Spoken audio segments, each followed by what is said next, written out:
It's Cardboard Time, episode number 52, and I'm your host, Arwen Kathke. On this episode, I have two very special guests that will be joining me today.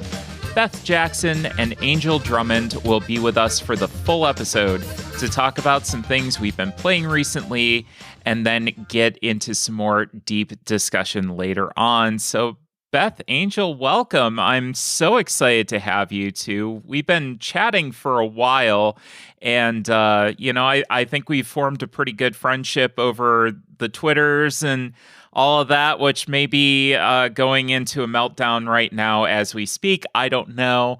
But why don't you introduce yourselves to our audience? Sure.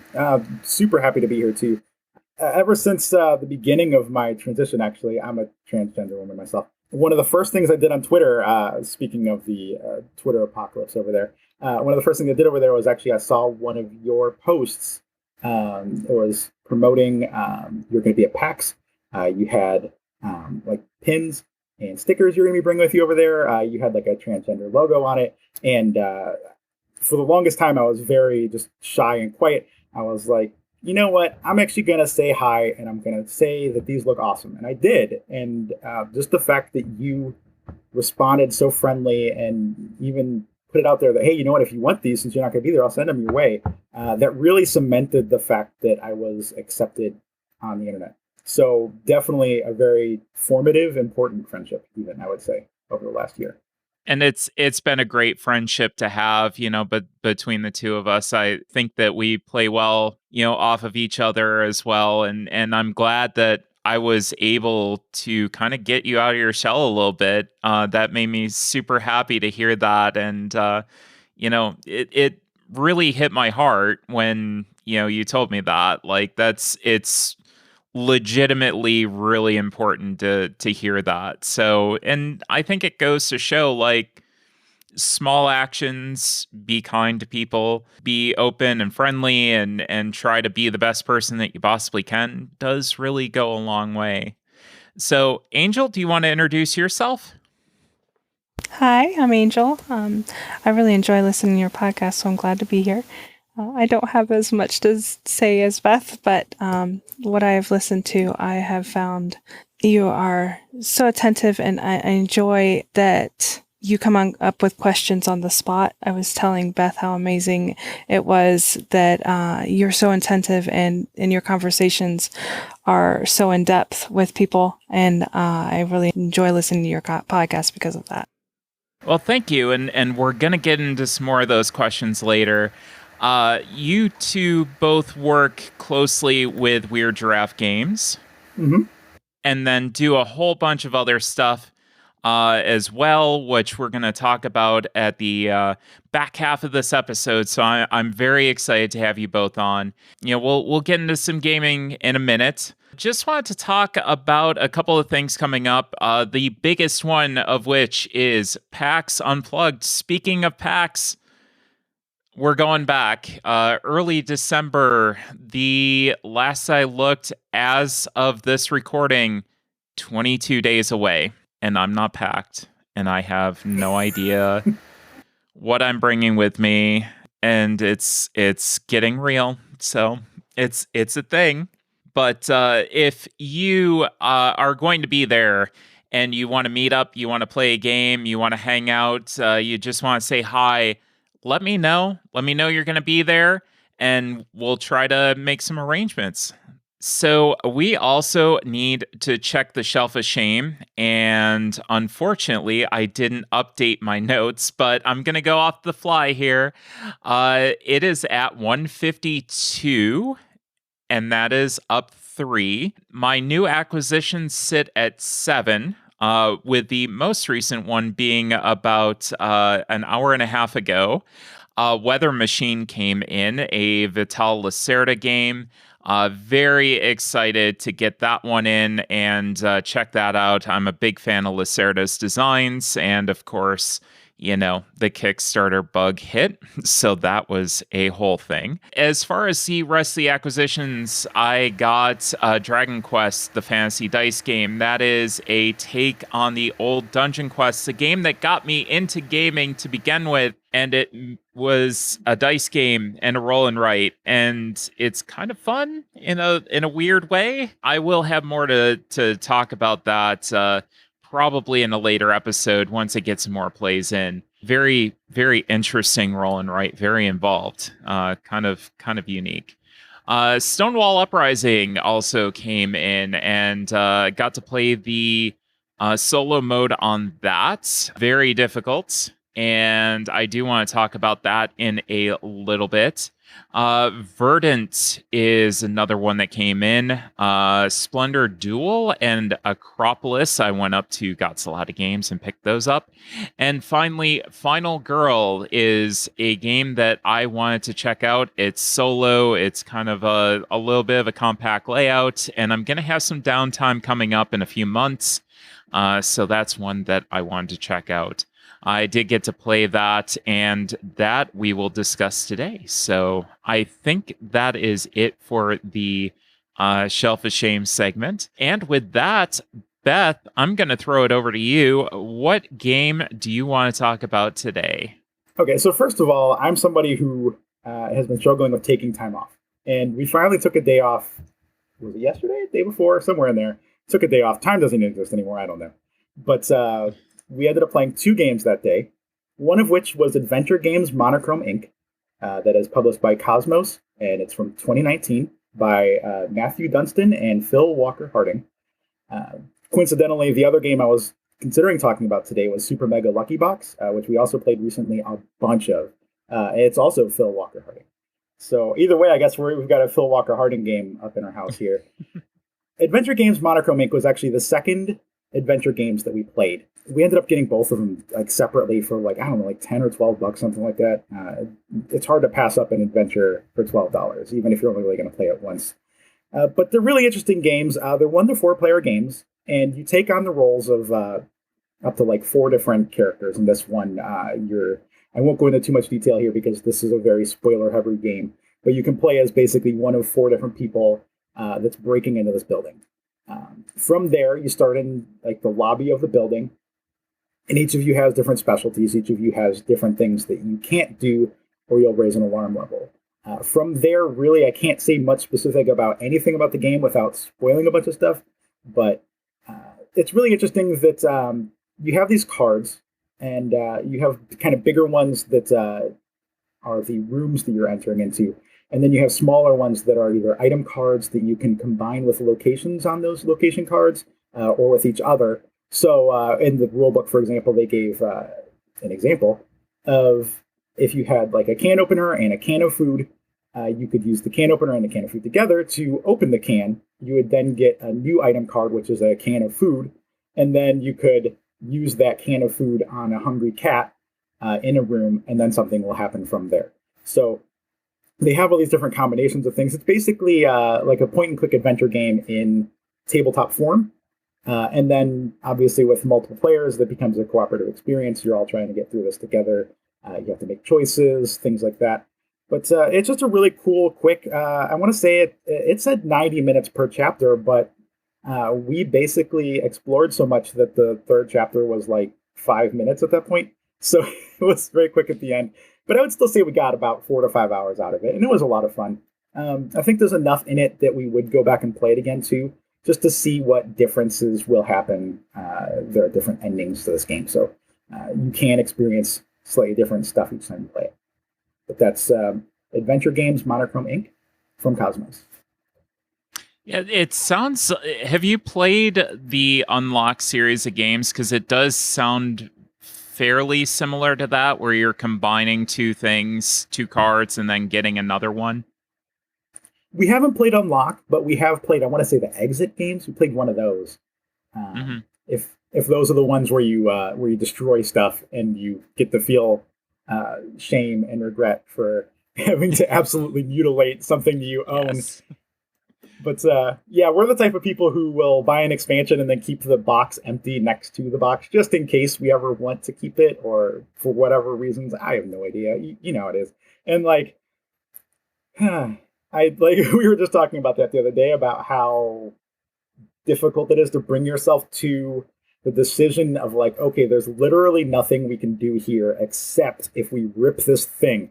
And do we really want to do that? Like, can we just stop playing now? Like, can we look up what happens later on in the story? Because, like, I don't know about this, but eventually you do it, and it's really cool. Especially when those are ones too you can usually find on sale for like $10 or something. So again, like, I guess you can bring yourself to learn to absolutely destroy things for $10. It's a learning experience.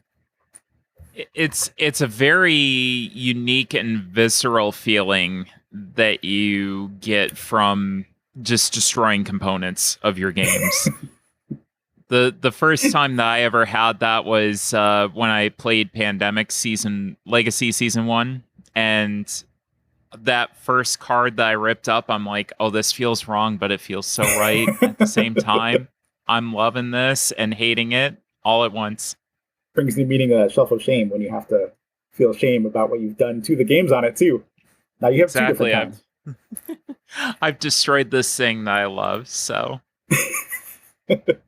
Well, I wanted to talk about Final Girl from 2022. This is a one-player game only. I suppose you could sit around with people and make decisions, but it's not going to be like really super intriguing to do that. 20 to 60 minutes, designed by Evan Derrick and AJ Porfirio. And the artists are Tyler Johnson and Roland McDonald. This was published by Van Ryder Games. And in Final Girl, playing on a famous horror movie trope, it is a solitaire-only game that puts a player in the shoes of a female protagonist who must kill the slasher if she wants to survive. The core box, when combined with one of the feature film boxes, has everything you need to play the game. Each feature film box features a unique killer and iconic location, and the more feature films you have, the more killer location combinations you can experience. In game terms, Final Girl shares similarities with Hostage Negotiator, but with some key differences that change it up, including a game board to track locations and character movement. You can choose from multiple characters when picking someone to play, and multiple killers when picking someone to play against.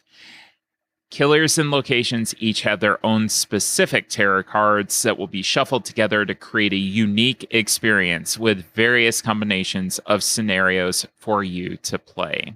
So in this game, you are essentially going to be taking actions like moving from place to place, rescuing survivors to get bonuses, getting better equipment to fight the killer, and then ultimately attacking the killer himself.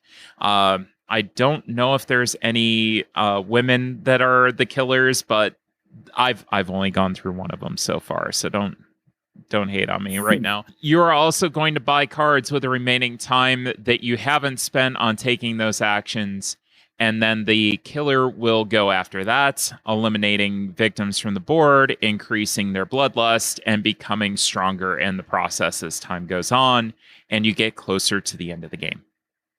So Happy Trails Horror was the box that I purchased. I did get the core box, and then you do have to get these expansion boxes. You have to get at least one to play. I only wanted one in case I didn't like it. I did see that they had a Kickstarter that had the whole set, and it had a collector's case and all this cool stuff. I wasn't sure if I was going to like the game, so I just wanted to get one set just to see if I had to offload it. It was only going to be one thing. The female protagonist, big plus for me. You know, that is a selling point. You know, when you have a woman that's in the leading role, you know, I'm all about it.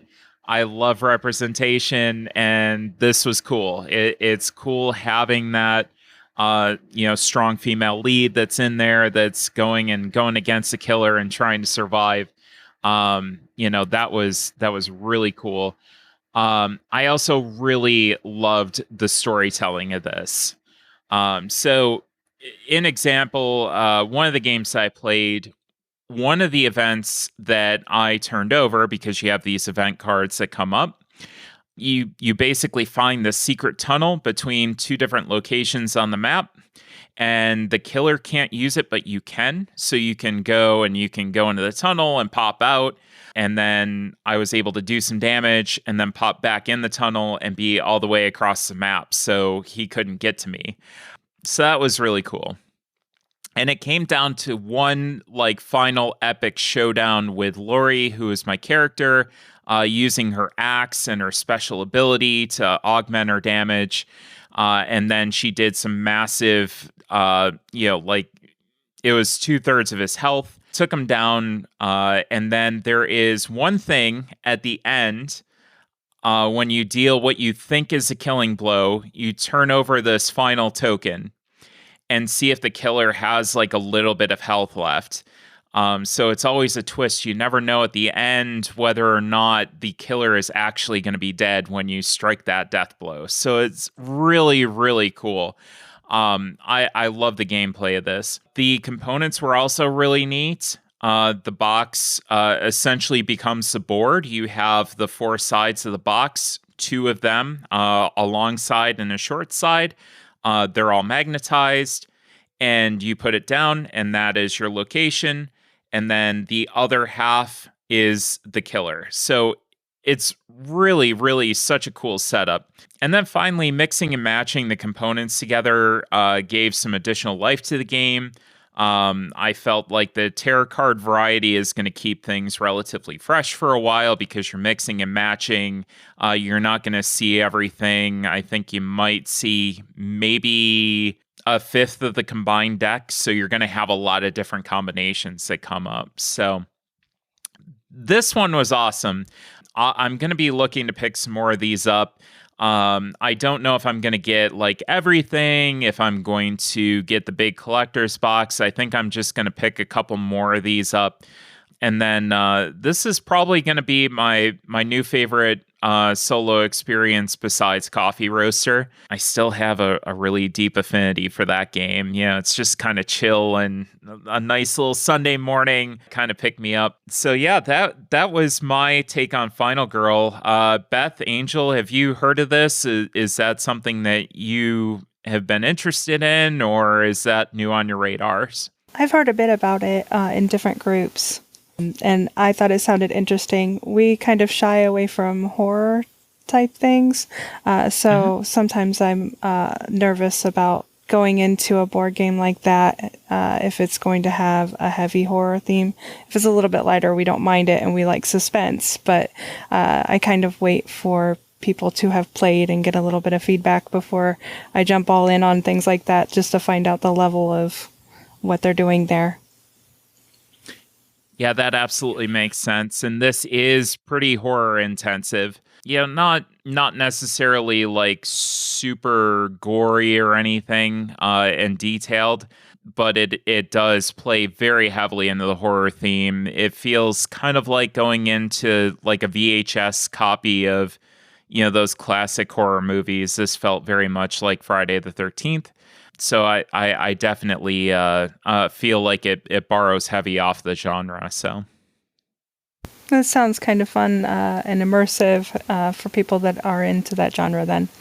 Yeah, I feel like that'll be a good one for people that really dig that horror theme. So yeah, and I definitely want to be someone that turns the table on the killer as just like an awesome woman and just obliterates this horrible killer. And then, you know, I love that you mentioned too about that. You flip over that one thing to see if they're dead or not, because nobody's ever actually dead in horror movies. Exactly. So I love that you actually get to carry that through too. Like, of course, this guy's still alive. Can I kill this guy? Come on. And like, then you get to sneak through the tunnel again. And just, that sounds really cool. I love that like you get to be the sneaky one. You get to be the one fighting, and, you know, you have to save yourself. I love that. It's not like a, you know, oh, if I can make it 20 turns, then this, you know, these dudes will come save me. It's like, I'm doing this myself. Like, I'm taking care of it. And I love that. Yeah, and if you don't, the way that this game feels, it really does feel like if I didn't end the game there, I would have been done. Because, you know, the killer would have come after me. He was really powerful at that point. And I just would have been done. So, you know, yeah, you kind of have to build yourself up. You take the fight to him. You know, it's really that crescendo. it really hit that. But again, people who don't like that horror theme, like Angel talked about, I think that might be a barrier to entry. That's a really good point.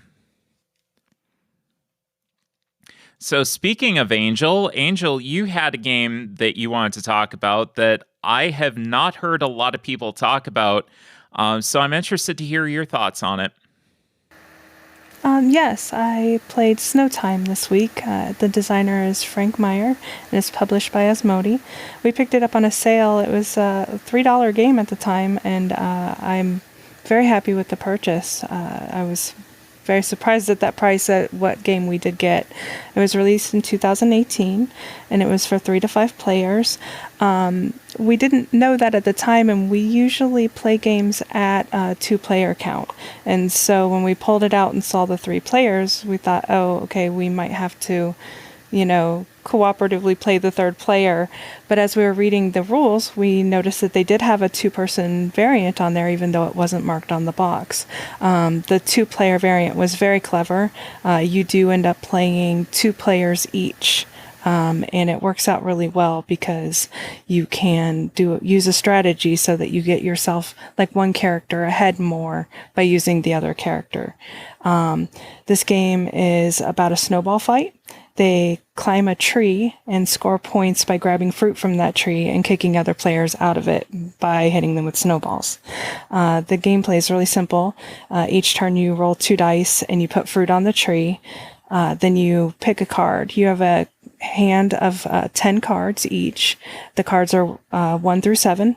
And then you have 3 special cards. One of them is a blizzard attack where you can knock everybody off the tree. You can use this 1 time per game. There is a foresight card where you can lay down that card, and then when everybody else has laid their cards down too, you get to lay another card down having seen what they've played. And then there's another special card that you get 2 of your cards back that have been discarded. And that one you get to use more than once throughout the game. As you take turns, you see what fruit is on the 6 levels of the tree. 7 levels. And each person gets to decide what card they're laying down. And they all lay them down at one time. And then you resolve the cards onto the tree and see where you lie. The people that are at the higher part of the tree automatically beat anybody that's on the branch lower than them. And then if whoever is left on there happens to have fruit on that limb, they get that fruit. And then whoever is left at the end, at the lowest part of the tree, gets another point as well. And you move your way around the board until you hit the end, and the person that is at the end of the board wins. It is very much like Rock, Paper, Scissors meets King of the Hill meets the Battle of Wits from The Princess Bride. Just kind of surprised me just how much you had to strategize and get into the other person's head about what they were going to be playing on each of the cards. And we found that really fun, just psyching each other out on what we were going to be doing in each turn, and trying to figure out what the other person was doing without giving away what we were. So I found that to be a very unique thing that we haven't run into in another game before, and was very surprising to me. It's really cutely themed. They have wooden meeples that have little cutout faces that kind of remind you of jack-o'-lanterns. You can see right through them. They were very cute. I liked just how simple and quick it was to learn. I find that lately we've had a hard time with when we read a rule book, it takes longer to learn the game than it did to play it. So I really like that this was very quick to pick up. And then from there, we just really enjoyed it. Very surprising game for us. Yeah, I actually have played this as well. I played this with my girlfriend, Allie, and my sometimes occasional co-host, Justin. We had a great time with it too. We were surprised that it was as inexpensive as it was, like you said. And then it has a relatively low rating on BGG, or a little bit lower than a lot of the games. And it could be just due to the perceived simplicity of it. But I definitely feel what you're saying, in that, you have that kind of like rock, paper, scissors, and you're psyching your opponent out, and what am I going to play? And, it's just kind of a cool concept. We really enjoyed it as well. So I'm glad to hear that you got a good experience out of it.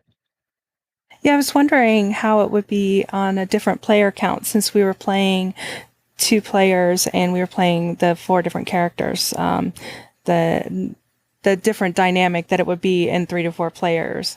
I think I would like to play it at probably a higher player count, just because you have more of that interaction, but I don't think that it was bad at all at 3.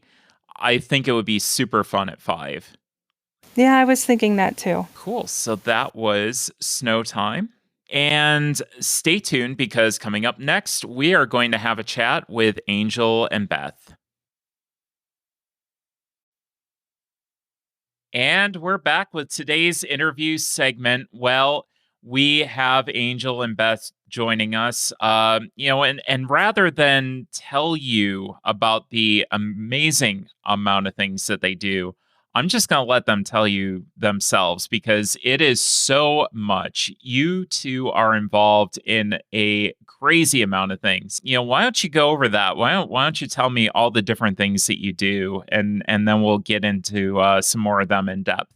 Like you said, we both do a lot, but I would say that probably we'd start with the fact that we both work with Weird Draft Games for Carla. My title over there is Responsible Gal. She was just kind of throwing around ideas for a title for myself, and she said something like responsible person, and I was like, is responsible gal okay? Because I could really use the gender validation. This was actually back in January, which was only like 3 months after I came out or even realized that I was transgender in the first place. And she was like, absolutely. She's like, you could make up whatever you want. So I just went with that. That is what's on the website. That is what I have in my email signatures. That is what I will tell everybody every single time a job title comes up.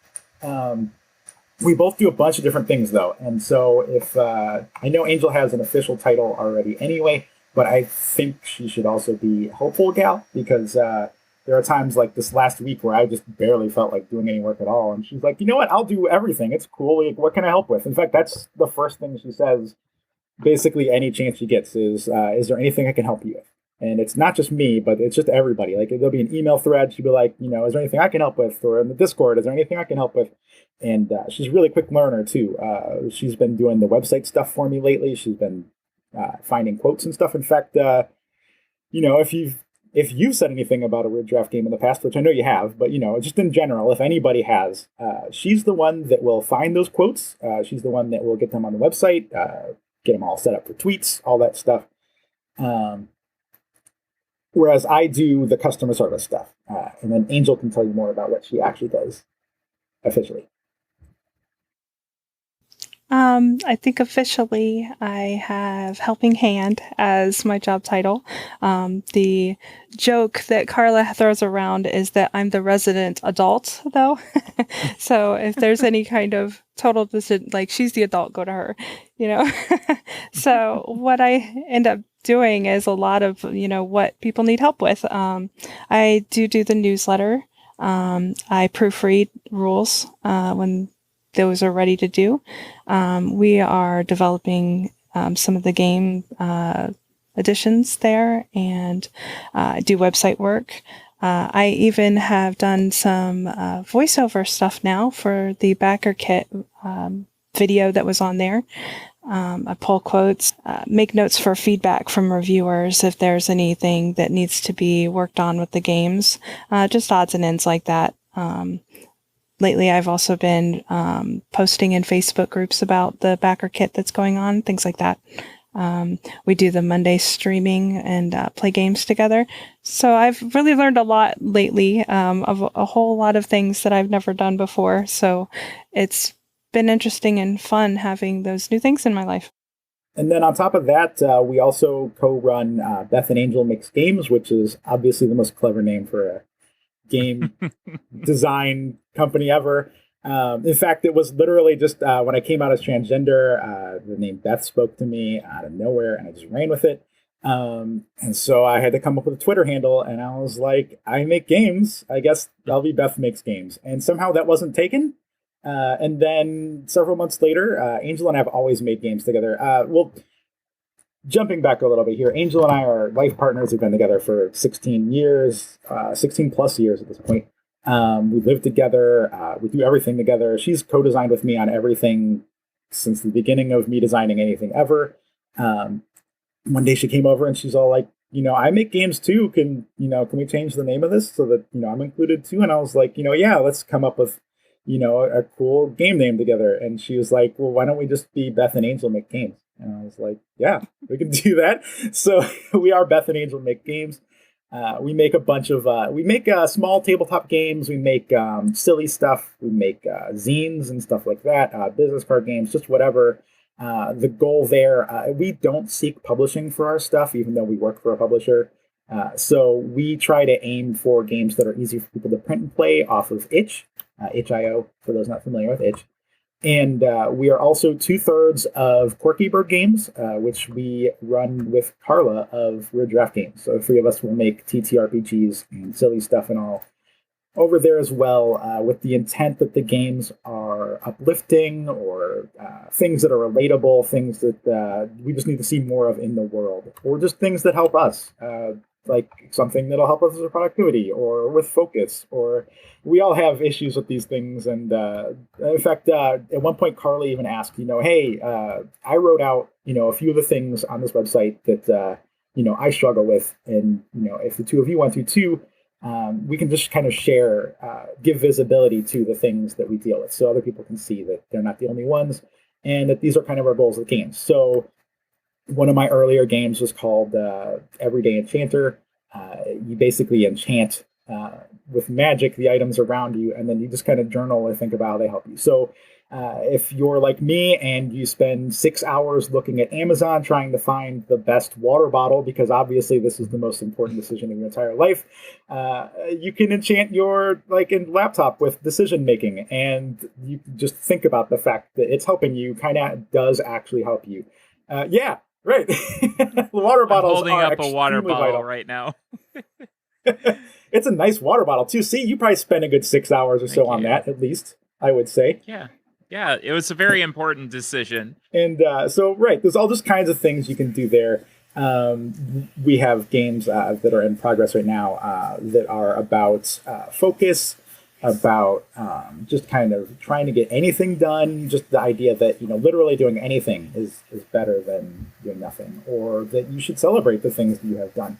So just all kinds of things like that. I know that Carla has said before, and I know it's why I started it in the first place, that especially with her being a publisher, someone who spends months, years on a game, the idea that you can just put a game out in an hour, 2 hours, and just be done with it and never have to deal with fulfillment across the country or across the world, or making sure that the cards look exactly right coming from the production company, or who knows what's going to happen these days with COVID and all, is just going to mess with everything. So you just throw it out there. It's digital. Boom, you're done. And, if it makes a couple bucks or something, then that's cool. We're just doing it for the love of it anyway. So those are the main things we do. Do you think of anything else, Angel, that we do? We don't have free time. No, I'm just kidding. I can think of things we don't. Yeah. It sounds to me like the shorter list would be things that you don't do. Take days off, sleep a whole bunch, leave the house. Right, those are all things that would be on that list for sure. I do want to get more into Weird Draft Games. I mean, how did you find your way into this partnership that you've had with Carla and Weird Giraffe? I want to say it was 2 or 3 years ago now. The Weird Raptor server, Discord server, that is the combination of Galactic Raptor Games and Weird Giraffe Games, since Carla is one half of Galactic Raptor. There's a bunch more to that. But basically, the two companies ran a contest on their server. We had to come up with an 18-card game. It had to be based in the world of or on one of the games they've already released. Between Danny runs Vitamin Games, Carla runs Weird Giraffe Games, they co-run Galactic Raptor Games, so it could have been any of those games possible. This was either the first tabletop game I made or the second. It was somewhere right around there, but I made my first or second, and then 6 more games for this contest with Angel's help. A lot of those games are games that should never have seen the light of day, but me at that time was just like, yeah, sure, maybe these publishers will be able to come up with something cool with these ideas, and I'll just throw it at them in anyway, and we'll see what sticks. But from there, I ended up hanging out in that Discord server a lot. That was actually my first Discord server of all. I got Discord for it and everything. From there, she ran a bunch of live chats that she would do, like interviews with people, even just like accountability chats with people. I was way too shy to be on video or even on voice at that time. So I just kind of hung out in the text chat. I would send silly little comments or whatever. And it was interesting seeing other people smile or laugh while I'm just sitting there sending text messages, like things across there. But it was addictive. I loved it. I kind of hung out with everybody there more, but especially Carla. I just always thought it was really cool that she managed to somehow do like what I do in a year every week and still keep going. So I kind of hung around her. I learned as much as I could from her. She started doing blog posts too. And she asked for editing on those. And anyone who wanted to volunteer to do so would kind of get thrown into the special channel. We could look over stuff. She said, she'd send us some stuff or whatever to make up for it. And I love editing.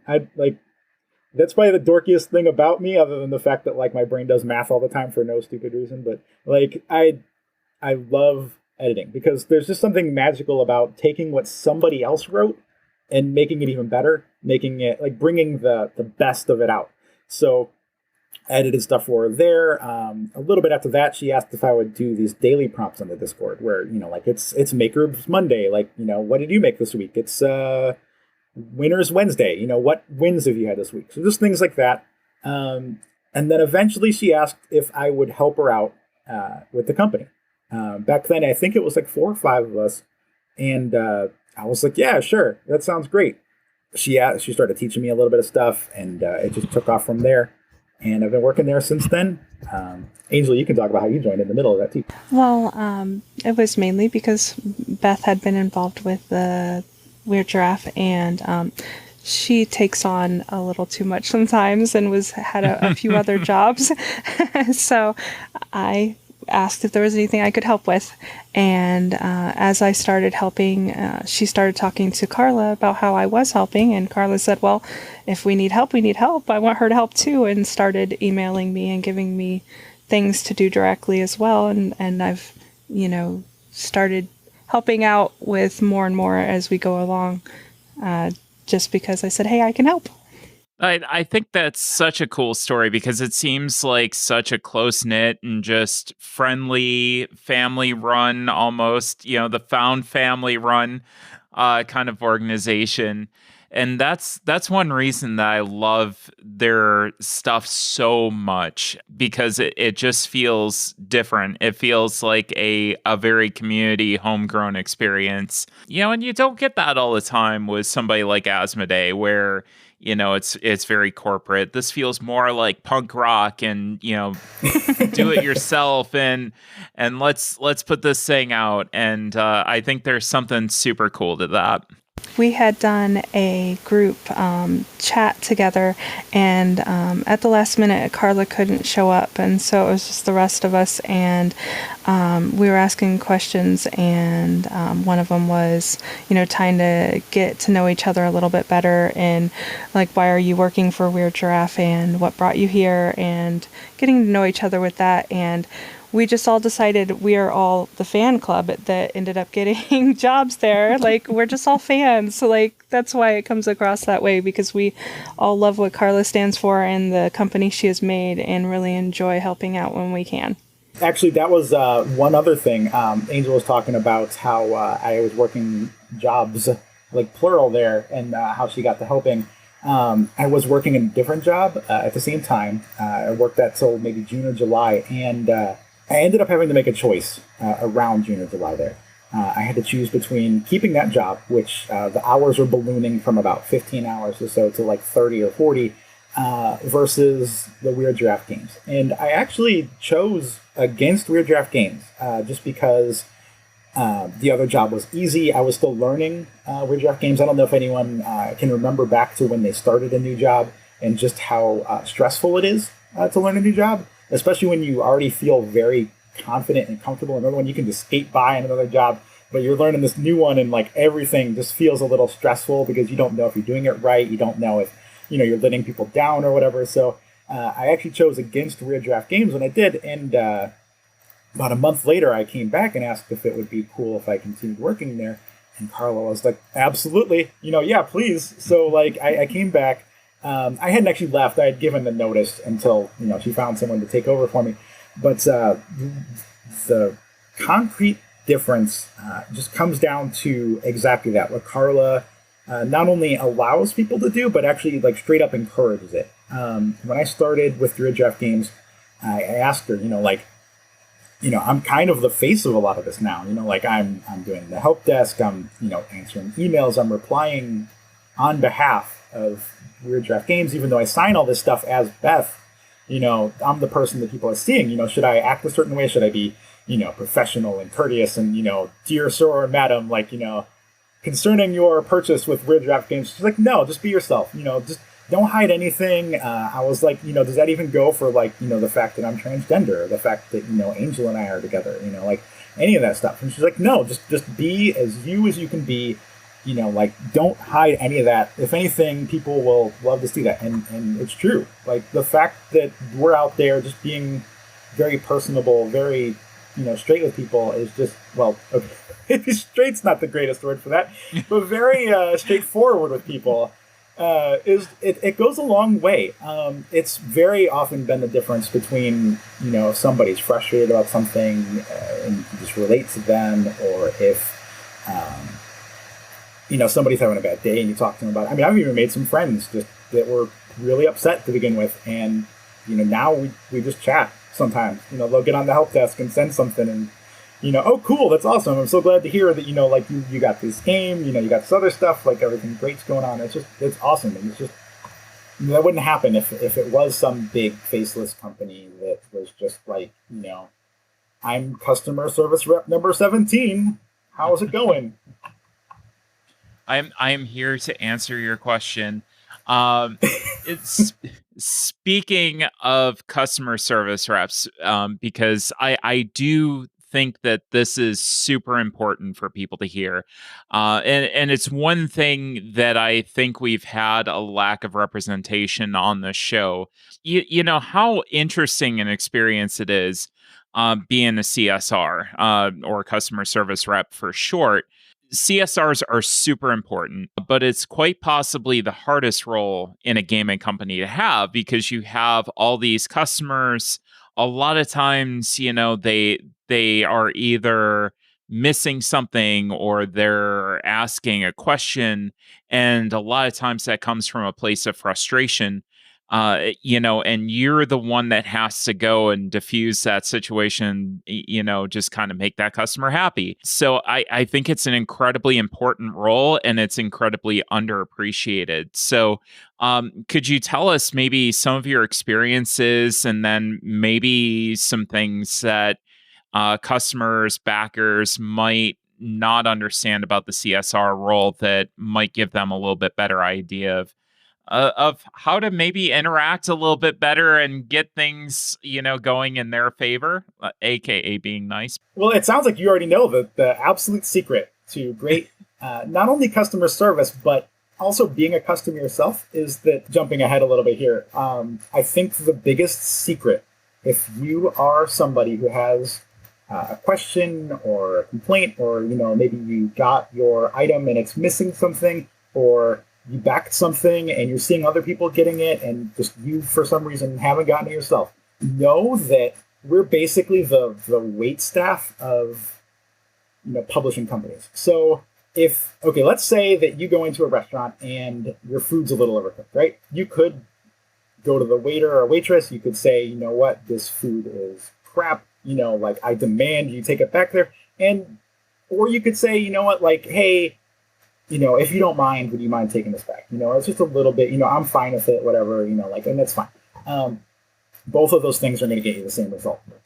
But, and there's a huge but there, one of them is going to work a lot better. If somebody comes to me and they say, hey, I ordered this game, it's missing 2 cards. For some reason, I don't have these, or I've had a few times where there's just some weird misprint on things, like a printing will do a little weird thing to it. It'll just have like a weird stamp on it. So now obviously you can tell what card that is when it comes up. It's not the end of the world. But if you come to me and you say, hey, you know what, like I got these cards that are messed up, like there's no rush, or even just I'm sad, I really wanted to play this game this weekend, and I was learning the game, and now I learned that this is messed up. Would you mind fixing it for me? And I'm gonna be like, you know what, absolutely. I'm gonna email Carla. I'm gonna throw urgent right in the top of that title.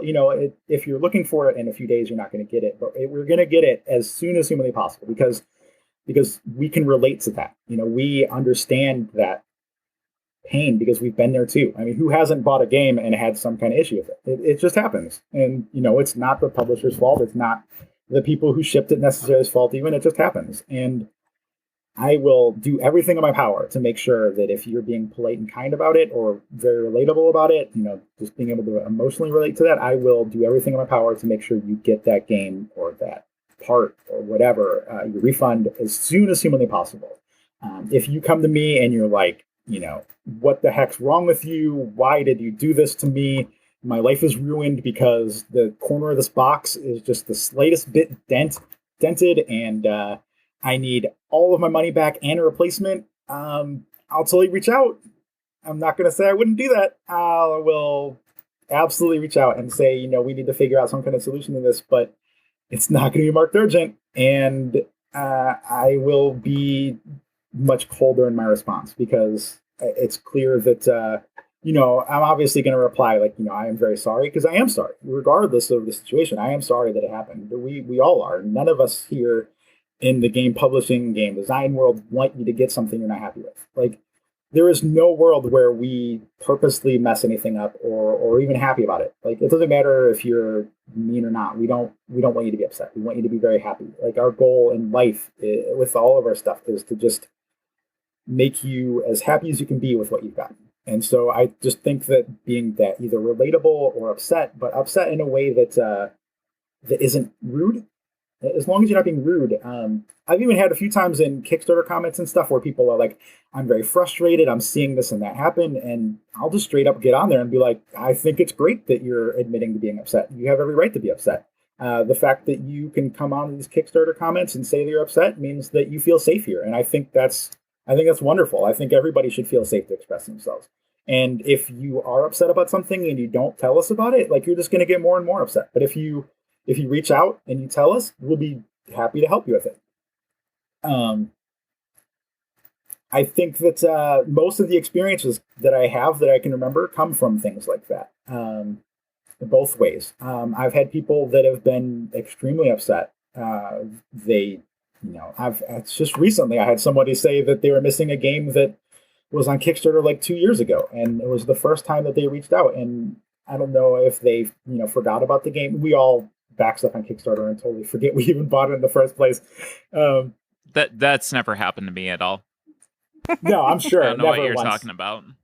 Okay, well, everybody else has dealt with this thing where we order things and then we get them, or we forget about them. But this person 2 years ago, like, where's my game? That's it. They're not like mad, and there are things like that where I can just be like, I'll hop on Amazon and I'm going to send it to you right now. Can you verify your address? I'll have it to you, like, shipped out today.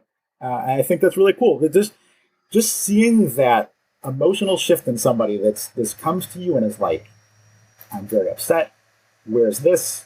I need this done immediately. And you can just be like, you know what? Hey, okay, cool. There it is.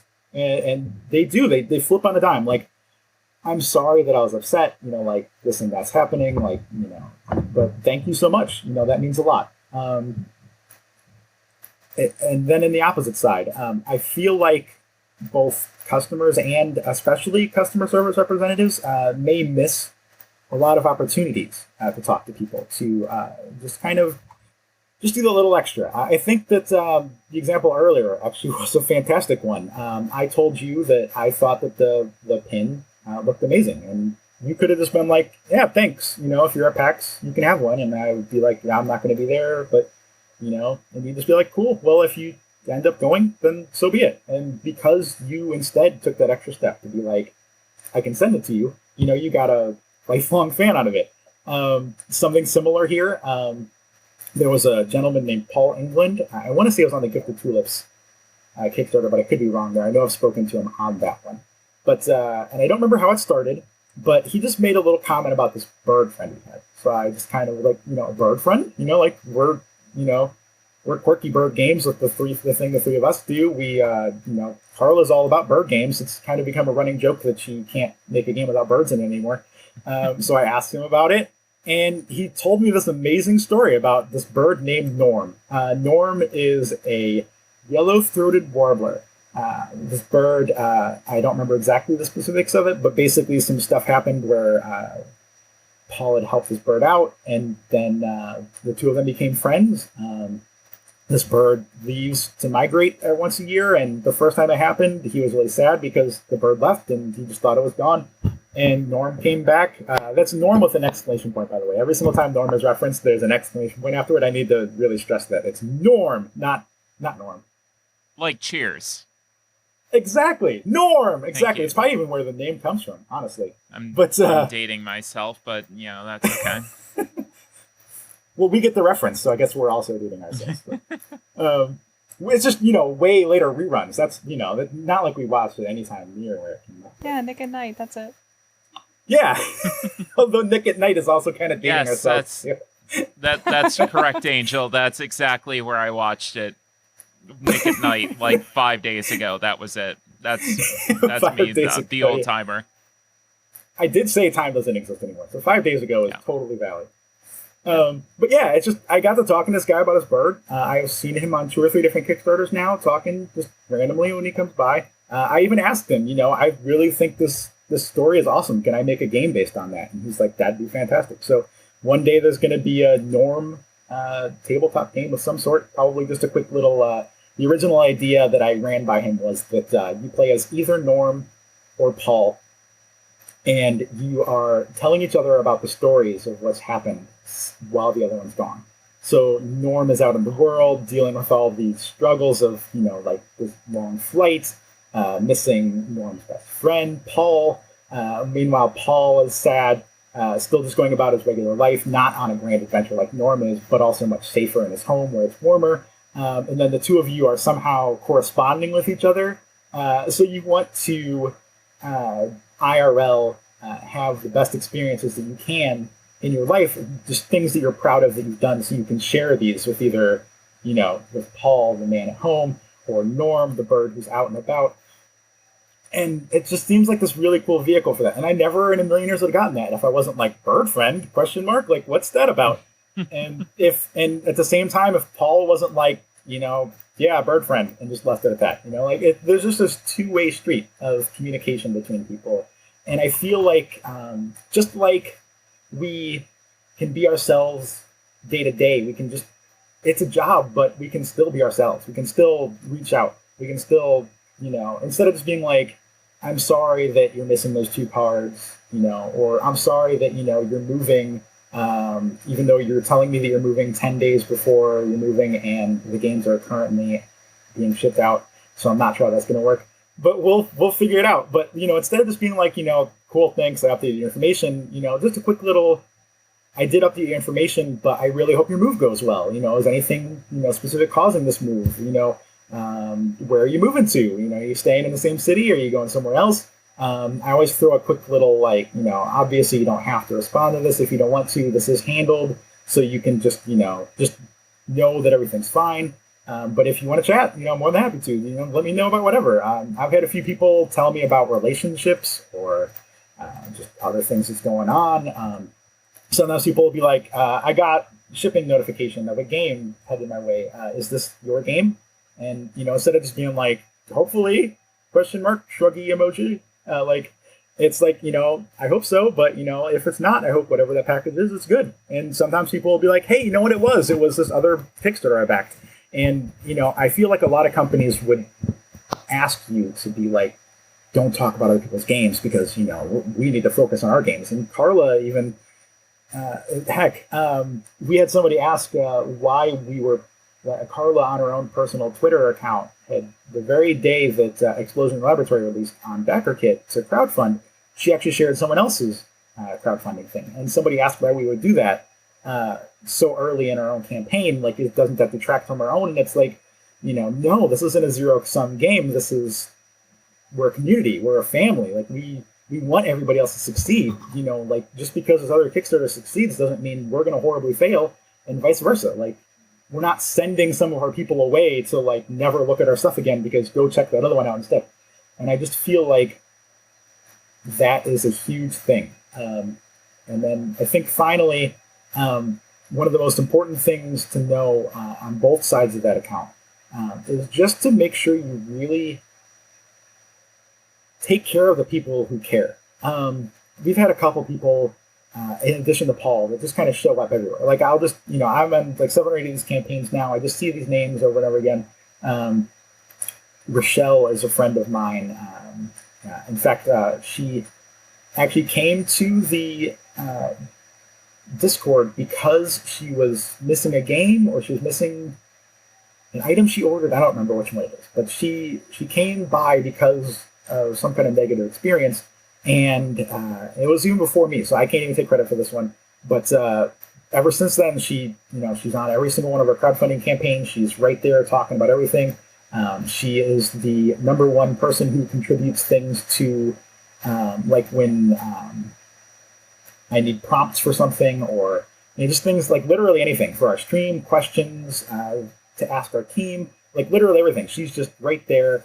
She was our first patron on on Patreon. So yeah, and it takes so little time to just take that extra and go that extra step. Remember that these people are people, and just have those connections that will go on for way longer than the 5 minutes it takes to be like, hey, yeah, your order's out, have a great day. But I think that basically covers both things there. Yeah, and I think you brought up some excellent points, and a couple of things I want to echo. Don't be a butthead. Don't be a butthead. Yeah, I think there's that, and I think the other thing is the concept of reciprocation, right?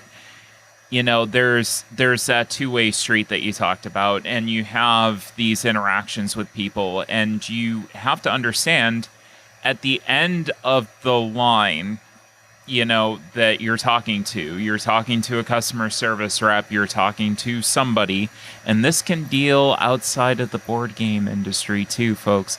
This is something that is universal. There is a person at the other end of the line.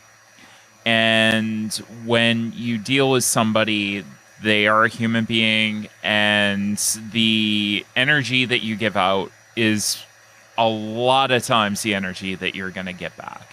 Yeah, so I think that needs to be echoed, just and kind of driven home to everybody.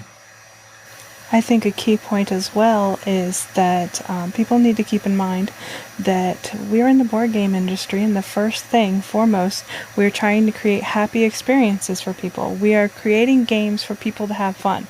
We want those games to come to your door.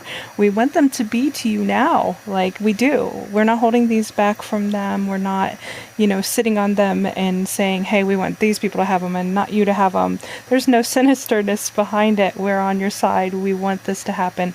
We're actively checking on these things. We're pushing them. And even though it may feel that there isn't any activity happening, there's a lot behind the scenes where we are working very hard to make things happen. In a post-COVID world, shipping is kind of a mess when it comes to going overseas. So, it's something that we cannot personally jump on a plane and deliver that game to you for the $9 you paid for the shipping, so it's just keeping in mind that we're trying the best we can with what we've got, and we are advocating for people, and just staying calm and realizing that goes a long way.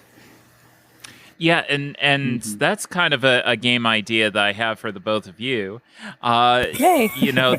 This person, like, you play these people that are sitting on this hoard of board games and just hoarding them and trying to ship out as few as possible.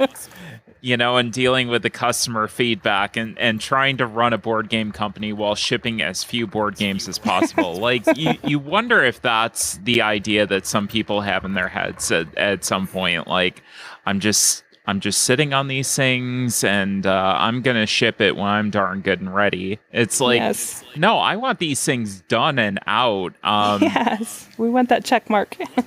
Exactly. And one of the things recently, Stonewall Uprising, fulfilled from Catastrophe Games, and I believe somebody had them in like their living room or their kitchen or something like that, like sending them out. And it's like, I just want these out of my house, please. Yeah, that's actually Wicked and Wise is in one of our one of the coworkers' houses at the moment. They're taking loads and loads of them to the UPS and USPS and getting them out as we can. It's just funny that, we wouldn't want those piled up. It's something that you kind of have to wonder.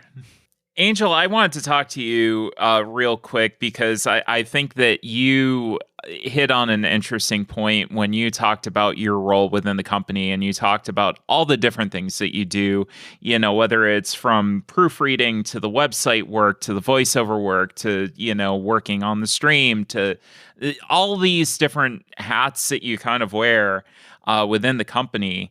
And I think that's another thing that a lot of people don't realize is just how many different roles people will play in one company, in one job. And how is it juggling all of that? Like, do you have a strategy? How do you feel about that? One thing that is really nice is that Carla never has a pressure for a deadline. A lot of times there are things that do need to get done, but she's always very sweet about the fact that, hey, if you don't have the time for it, I will find someone that does, or I will do it myself. There's never pressure here. If you can't get this done or you don't understand something, come to me. If you have questions, come to me. She's very open door and very, understanding. And so for someone that is in charge to be like that and not having the pressure and being very understanding and being very kind just means the world. You want to be able to do the things for them. You want to be able to help when you can. And I just keep good notes. We all keep open communication. And a lot of times we'll be in Discord chat together and someone will say, listen, I'm not having the greatest day. And we will all be like, hey, we've got this covered. You take the time you need and we will be okay. The world doesn't hinge on you doing this thing at this moment. Take a break. You'll come back and it'll be done even better because you're in the right headspace for it. So, there's never any pressure like that in this company, and that's wonderful. I think that all of these things seem to be a lot, but I'm never doing them all at one time. There's no, avalanche of items for me to do. There are always endless emails for Beth, but for me, it's not as pressure-wise as that. I may do proofreading one day and updating the site the next day. It's just kind of fun. I feel like that happens to me in all of my career choices throughout the years. I was a manager of a hotel for a while, 2 hotels at one time.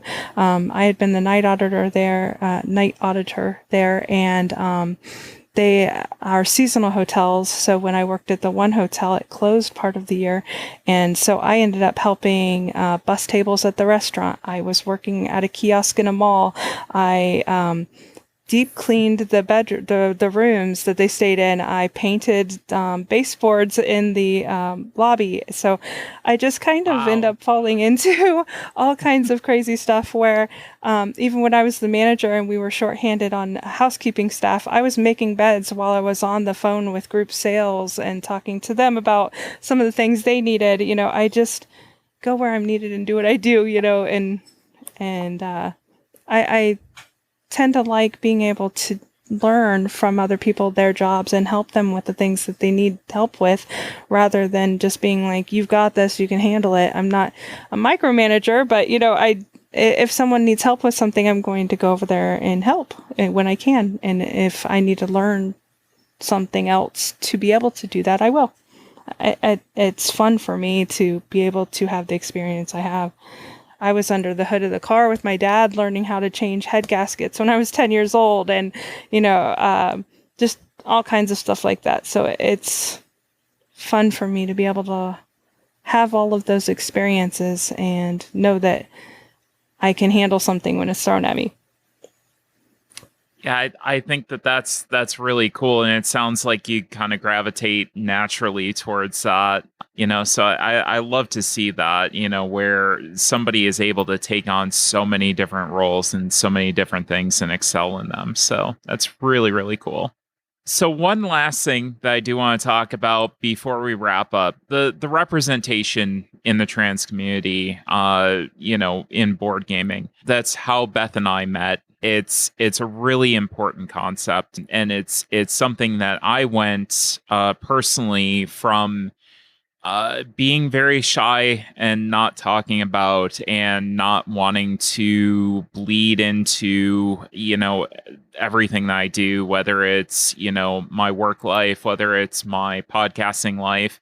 I was going to say, okay, I'm going to keep this separate. I am who I am, and then I'm not going to talk about it. But I do think that there is a huge need for people who are able to talk about it, and it's not all of us.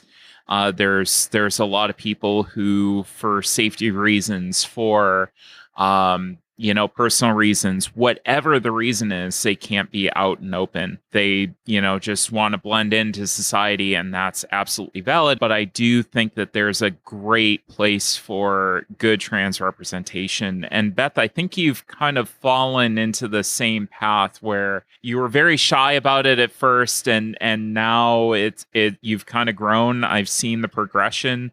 On Twitter and probably whatever platform we're going to wind up on. Maybe it'll still be Twitter. Who knows? Yeah, but the first thing that I wanted to talk to you about was, do you feel that way? Do you feel like you've grown into that? And then the second thing is, what more can be done to raise awareness, and what else do you wish that people knew about what we go through and kind of grow to accept who we are? Those are really good questions. I would definitely say I've grown into who I am. In fact, weirdly, one of the main driving forces for myself, one of the things that kind of keeps me going, I'm bipolar as can be. So there are days, in fact, even weeks recently, where I just was like, I'm not going to do anything. I'm going to throw my headphones on. I'm going to play No Man's Sky all day. I'm just going to exist in this video game.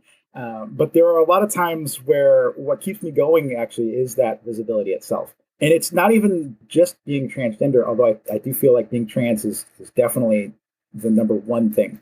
But even things like being a customer service person, the more I put myself out there as a customer service person, the more I say, you know what, like I was wrong about this thing, even that shows, people are wrong, people who do these jobs can be wrong, it's totally fine. I feel like a lot of it, though, is very much like, I'm going to throw rainbow flags, and I'm going to throw, if a site allows me to use the transgender flag, I will throw the trans flag on everything I can.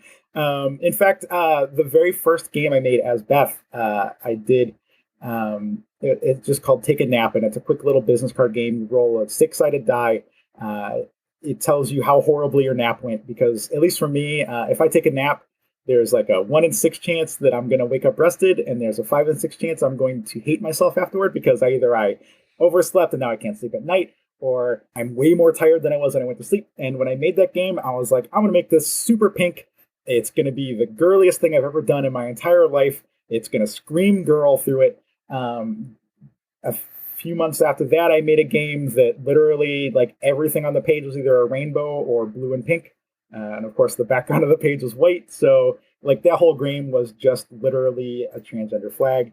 In fact, my last job, I had to make some social media, like, profiles and stuff, and I snuck representation in there too. One of them has a stack of, like, blue books and a stack of pink books. Someone actually helped me with it, Rochelle. Rochelle is gender fluid, and it pointed out that if I just snuck some purple in there, it's the gender fluid colors. So I put a little, like, spirally little, like, thing underneath it that was purple, and that thing is secretly a gender fluid flag. So I just feel like there's the ability to put representation in basically literally everything. In fact, my Twitter bio is, a lot of us have fun stuff on a Twitter bio or a Twitter name. I saw you've got the little, like, rat symbol or the mouse symbol that everybody's rat using. Verified, baby. Yeah, exactly. Mine has, I found there's actually a, like a bipolar symbol. It's basically, it looks like a smiley face and a frowning face at the same time. And so I just threw that there because, just I bring up even to customers and stuff. If a customer has emailed a week ago or so and I haven't gotten back to them yet, and I've been going through a depressive spiral, I will straight up tell that person, you know what, I'm sorry I didn't get back to you sooner. I'm bipolar. I was dealing with some stuff. I'm perfectly fine now. It could be a chemical imbalance. I don't know what triggered it, but, I'm here now, and I'm very sorry I took so long to get back to you. And, I just think that we all have the ability, where we feel safe, as you said, where we feel comfortable. Obviously, this doesn't go for everybody, but for those of us, those like me, who are very privileged in that we can be safe, just openly being ourselves, that we can put ourselves out there as much as we can so people can see, a transgender person doesn't necessarily mean any of these things that people have been told.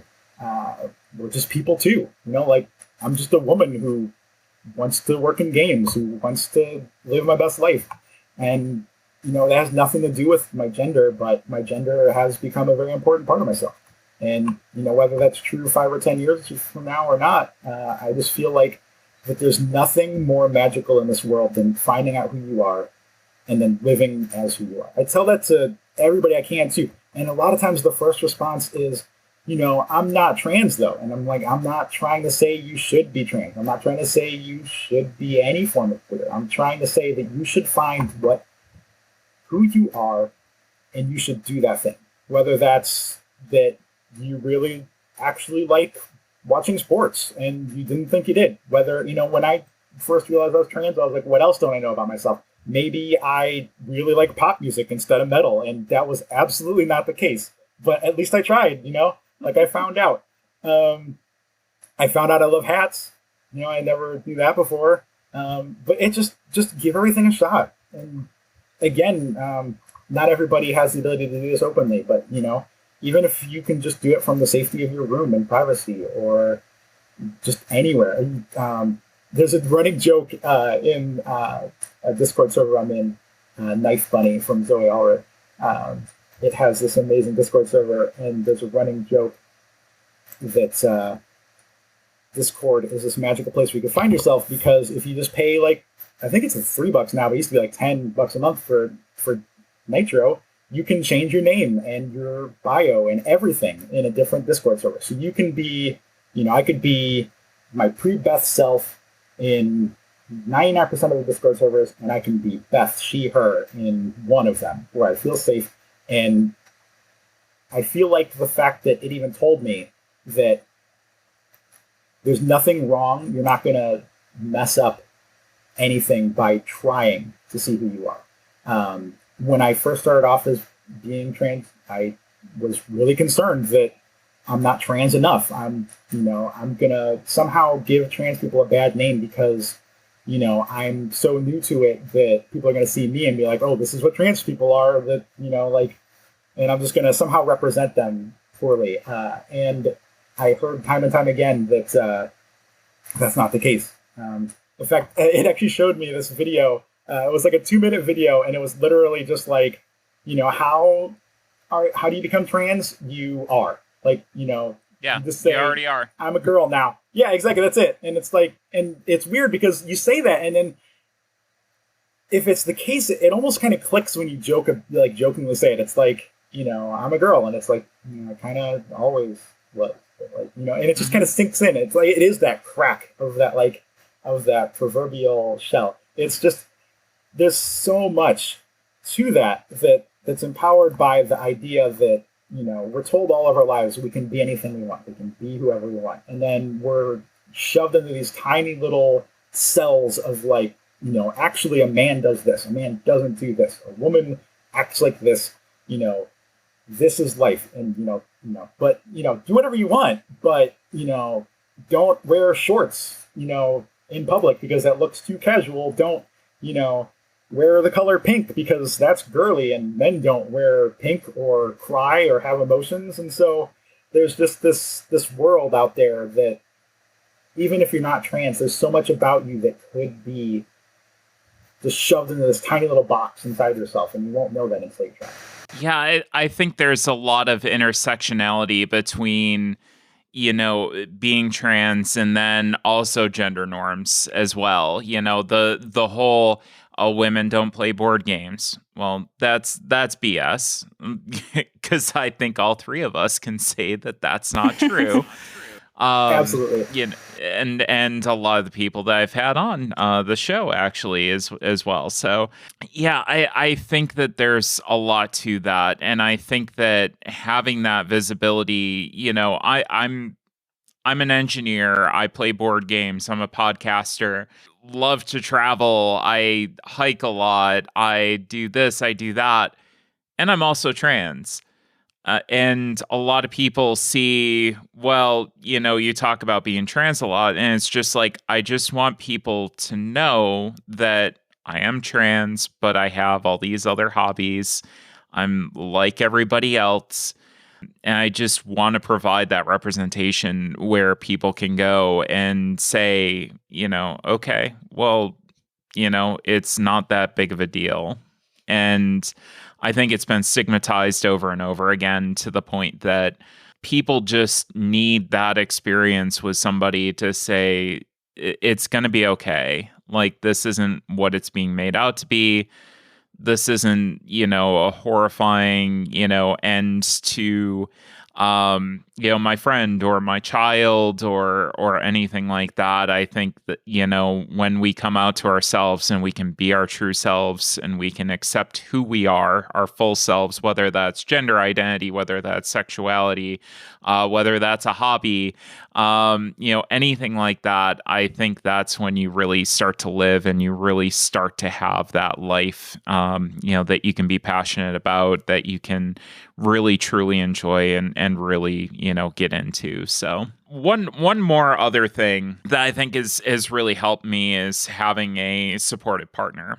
And you've had that with Angel, and I've had that with Allie, where we are able to feel like we're able to be ourselves, and we're still going to have a partnership with somebody, and we'll still be able to be together with somebody. And I think that that's important to really have that acceptance and understanding, and it can be a big boost to somebody, to have that as well.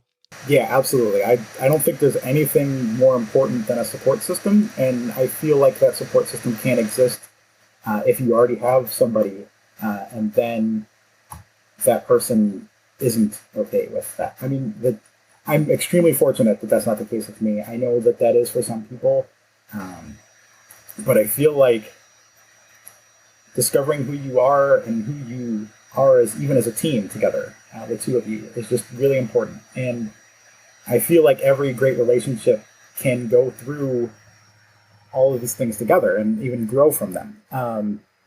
Before I realized I was Beth, I was very closed to speaking much. Just things from my childhood in my head about, if you don't have anything important to say, don't say anything. So I almost never spoke. And it's just ever since then, I've become more talkative. We do more things together. She's even helped me with a bunch of things that I never thought, like I would ever need help with. Things like shaving or just general, like anything, like fashion or whatever. It's just so having somebody and then sharing that part of yourself with them too is just really magical.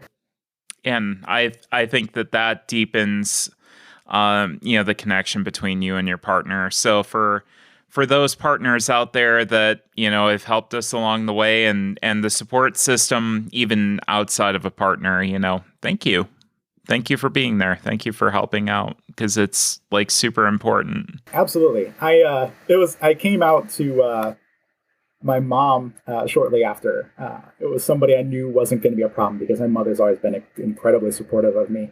And I think one of the weirdest things I've learned is almost that the immediate normalcy is almost more powerful than anything else. It wasn't a big moment. It wasn't, this is who you are now or anything like anything like that whatsoever. It was literally just, okay. And, I've been her daughter ever since. I've been Beth. I think that even just things like, in general, just anybody who spends time around trans people can be that person too. There have been a few times where I would be thrown into a voice chat with people I didn't know, and they did not know I was trans before I got there, and they would hear this voice, and I would say, "Hi, I'm Beth. Nice to meet you all," and it was literally just, "Hi, Beth." And it's just that easy, that accepting, and that's all it takes, and it's the most amazing feeling ever. Literally, it is. So, how can people get a hold of you if they want to connect on social media? We are on Twitter, Unbirthday Angel, and Beth Makes Games. And do you want to go ahead and give your email, or I don't know what you want to give out? Yeah, sure. Anyone can feel free to reach out. In fact, something I say regularly in my conversation with people is that if there's anything else you ever need, please don't hesitate to reach out. And that's true. We as customer service people, we as designers or developers or anything else, we really want you to reach out if there's ever anything you need. You're not bothering us. You're not interrupting us. You're not being a nuisance. We generally love to hear if anything's going on. So that extends here too. My email, if you ever need anything, is beth@weirdgiraffegames.com. As Angel said, you can find us both on Twitter. And then we have the Discord, which we can invite you to from there too. But we love to talk to people. We love sharing anything. In fact, I partially realized I was trans because of Zoe on a stream. It was talking about a game that it had received from the Game Crafter. It was unboxing it.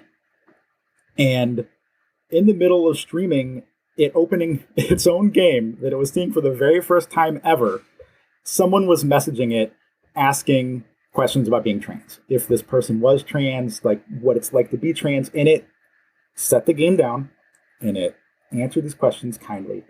And I feel like for those of us who can represent ourselves openly, we are more than happy in general to talk about things. So if you have any questions about what it might be like to be trans, if you have any questions about what it's like to live as a trans person, I absolutely encourage you to reach out to me in any of those ways. I will be more than happy to talk to you about any of it. And I think the same goes for me too. I'm going to open that up as well. If you want to copy me on that email, it is cardboardtime@gmail.com. And you can throw any questions, suggestions, or ideas for discussion topics that way. Our website is at cardboardtime.com. Our Instagram and Twitter is at cardboard_time. Also, if you do use Mastodon, I just opened one of those up. It is cardboardtime@tabletop.social. So I think that's everything. But no, it was great to have the both of you on. I'm really thrilled, and hopefully we'll have you back on a future episode. Thanks for having us. Yeah, that would be fantastic. It's been amazing being here and actually getting to talk to you. Yeah, exactly. And as always, thanks again for listening, and we'll see you around the table in 2 weeks for another episode of Cardboard Time.